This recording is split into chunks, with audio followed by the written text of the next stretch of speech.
Hi, and so we've come to the last part of the judgment of the nation, and today Isaiah's proclamation and judgment was against the people of Tyre and Sidon, which were Phoenician cities and they were sea coasts located north of Israel.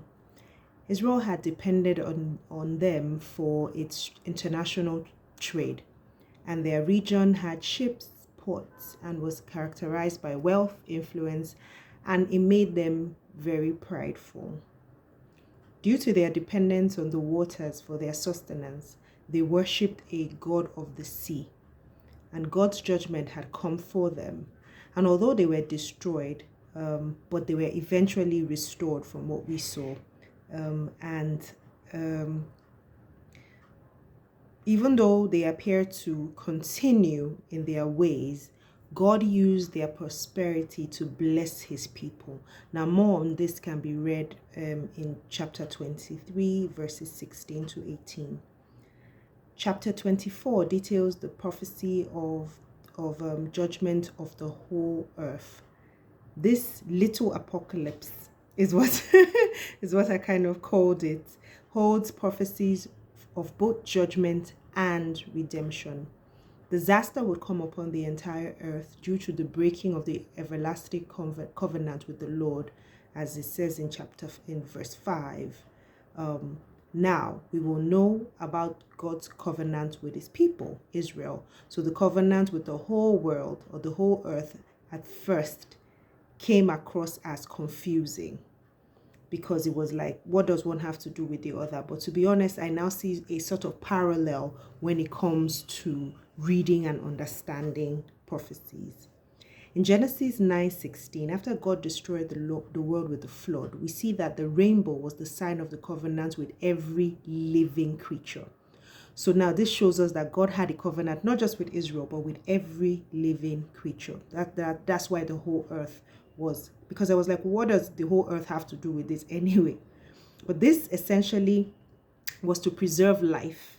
And that's the covenant. Preserve life and not shed blood, or God will require a reckoning, which was what was going to happen again, because obviously people weren't preserving life, or and they were shedding blood. The picture of the destruction in chapter 24 appears to be an earthquake and fire. As God had promised, he won't destroy the world with a flood. He didn't say he won't destroy it at all, but not with a flood. So fire and earthquake. The timeline for this judgment isn't clear. According to 24:21, it says, "It shall come to pass in that day," i.e., the coming day of the Lord. Now, this could be the final judgment, the final end, right? But one thing we do know is that this destruction is never the end. There's always restoration after destruction, and there's always restoration to look forward to after judgment passes, even in the final judgment. The rest of the chapter contains reminders of God's people still singing praises to him and the results of the praise giving. The Lord will be praised because of his victory over his enemies, his care for his people, and his love. He'll swallow up death forever and wipe away tears from all the faces, and throw a huge feast on the mountain of Jerusalem. This also all points to the final judgment, because if you read the book of Revelation, it's almost parallel, because it's the same thing that is going to happen. In the great day of the Lord, this broken earth will be recreated. Satan will be defeated and will live and feast with the Lord on Mount Zion in Jerusalem. This is certainly an amazing thing to look forward to, and I know that I do too. Now here's my hashtag, getting to know God lesson. Jesus has finished it all.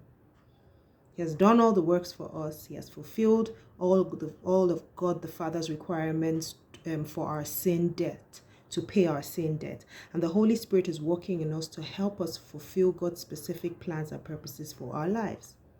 In 26:12, it says, "Lord, you will establish peace for us, for you have also done all the works in us." So what I'm taking away from this is that there's no works that I need to do.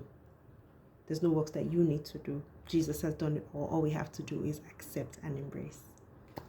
Thank you for joining me today. Tomorrow we're going back to our story of in Israel. So 2 Kings 18, which will read parallel to the same story, 2 Chronicles 29 to 20, 29 to 31, and then we'll also read Psalm 48. So read, come prepared. I can't wait to share my lessons with you. Have a good day. Bye.